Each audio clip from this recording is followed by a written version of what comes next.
We're pleased tonight to have Greg Johnson with us to give some opening remarks to us. Greg is with the Michigan Department of Transportation. He's the Chief Operations Officer. He oversees 7 regions, the Bureau of Development, the Bureau of Delivery, Office of Operations, Administrative Services, and the Office of Research and Best Practices. He took this job in February 2009. He began his career with MDOT in 1989 as a staff engineer in the Southwest region. I heard through the grapevine that at one time Greg was quite a bicyclist.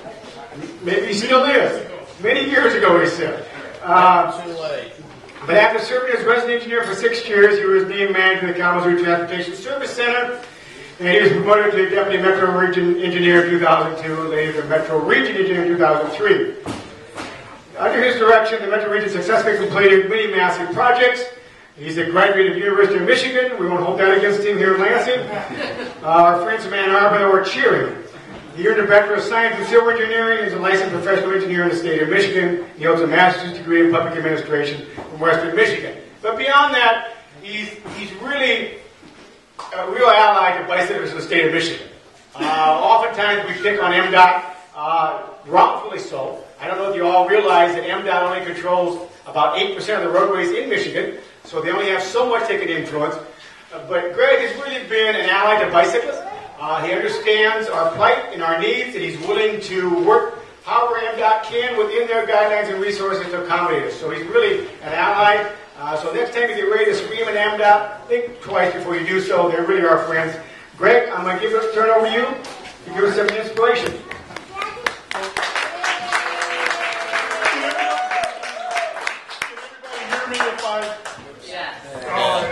I'll forego the microphone. Well, good evening, everybody. It is my pleasure to be here. I told a couple folks that I've met just tonight, bicycling and non-motorized transportation is not just a fad with myself nor the Department of Transportation. My first job was some 28 years ago with the city of Battle Creek, and one of the first duties I had was helping to design the linear park in Battle Creek, and which, as everyone knows, has turned out to be just one spectacular non-motorized facility. And I say that with great pride because I've worked on a lot of big road projects, but I don't know if I've worked on a project that has had the impact that linear park has had on the city of Battle Creek. So non-motorized issues are in my blood. As Rich said, once upon a time I was an avid cyclist, and someone asked the question, what could they do to get me back into cycling? And I told them, well, create about 5 more hours in the day, and that would work for me. Well, I do have my bike is still hanging up in the garage, and I think about it every now and then as I'm commuting 65 miles back and forth from Wixom to Lansing. But once again, it's great to be here. It's great to see and hear the enthusiasm that this group has for cycling in the state. There are some outstanding partnerships that are going on. One of the things that I did when I went to Metro was talk to some of the folks. And a lot of you folks remember Lucinda Means. Lucinda and I had a conversation. Nancy was a part of that conversation with Nancy at. And we talked about how can we stop, number one, MDOT ignoring non-motorized issues, bicycling issues, and how can we stop the advocates from throwing stones at us every meeting we would go to. So one of the things that we came up with, and it's still going strong today, is our non-motorized advisory group in Metro. And one of the things that I've heard from the cycling community is that needs to be a standard practice in each of our regions around the state. And we are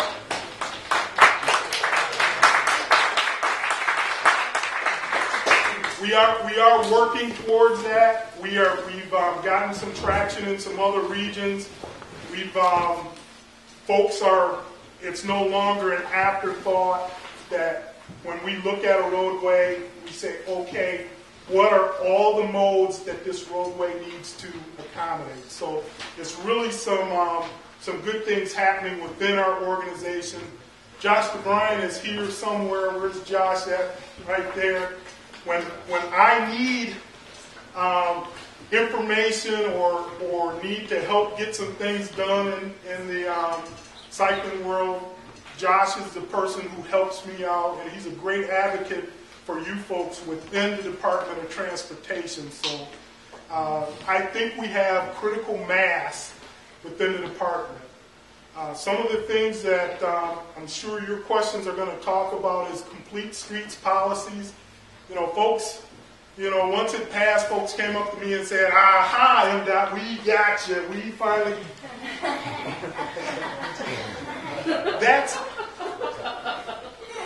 We did not look at complete streets as all they got us. We look at complete streets as something that we have been trying to do, that we have been working on. Our policy of context-sensitive solution does a number of things that complete streets is going to put now into law. We have our folks taking a look at things.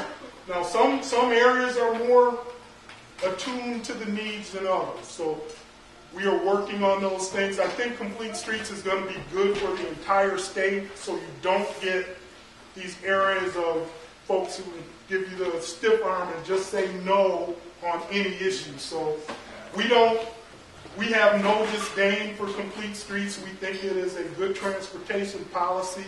I talked to my counterparts around in other states, and they have policies. We're ahead of many other states, but we think some good things are going to come out of it. Number one, being a focus on that overall need, whether it's a MDOT route, a county route, or a city route. How are we going to make connections so bicyclists, walkers can use that transportation facility safely? So we think it's a good thing. We've added a number of bike lanes on our roadways. We're working, our last year we put a on-street bike lane on Michigan Avenue. We took a lane of traffic off of that roadway because right now it's being underutilized. We're also looking at implementing sharrows on 4th Street to connect some future trail connections along the southwest part of the city of Detroit. So there are some good things that are going on, and we hope to build on these things as we go into the future. Our I-275 bike path. And I remember when I got the Metro, and I think it was Nancy said, you guys ought to look at this thing. And it was embarrassing, the condition of that trail. But over the last 9 years, we have put, including this last job, we have put over $12 million to upgrade that trail and get it back into shape and make it a national class trail. And we think that is vital. Nancy just told me that the Friends of the 275 Trail are going to have an event, a ribbon cutting to celebrate the new improvements. But those type of things, and sometimes, we do. MDOT, we get focused on what's between the white lines and ignoring some of the other things. But those type of conversations are the conversations that get things done. It's not the grandstanding or throwing of bricks at a meeting. It's having sit-down meetings and talking about what the needs are and how we can, in partnership, accomplish those needs. So I'm enthusiastic about what's going on in the cycling community. I've told folks I love people with enthusiasm for the things that they believe in. And this group, I've never gone to a meeting where enthusiasm was not expressed. So it is once again my pleasure. There are some things, and Rich and I, we met about a year and a half. Well, we had met once earlier, but we got reacquainted about a year ago talking about safety issues. And there was a national hue and cry about the use of, or the misuse of rumble strips and the impacts on bicyclists. So we got together, we brought our team together, sat down with the league, and had a very thorough discussion about, why we put rumble strips, where we put them, and what that need is.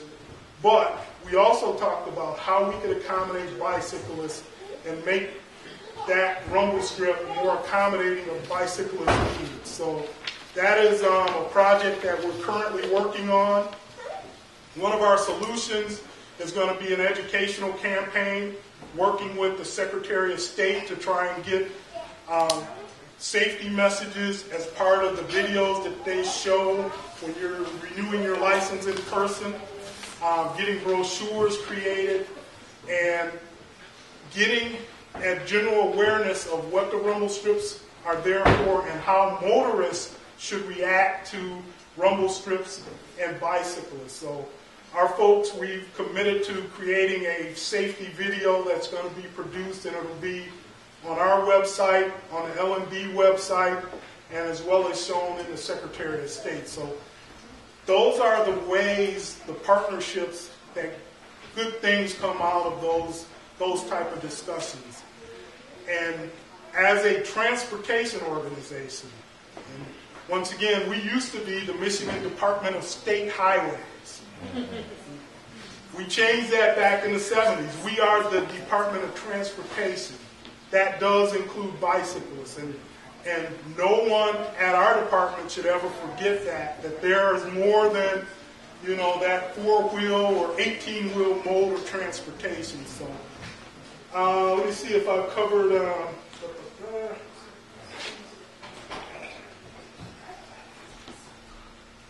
research. I was just in Washington, D.C., and as the Department of Transportation, their national group is AASHTO, and we spend right now about $30 million a year on different research projects. And one of the things that I saw, this was my first year on that committee, was that, we do a lot of research on asphalt, concrete, bridges, and there's a very tiny bit on cycling. So one of the things that I tried to push that group for was open your vision and create a productive research project that will tell us how we, number one, we can gauge where the needs are in an area.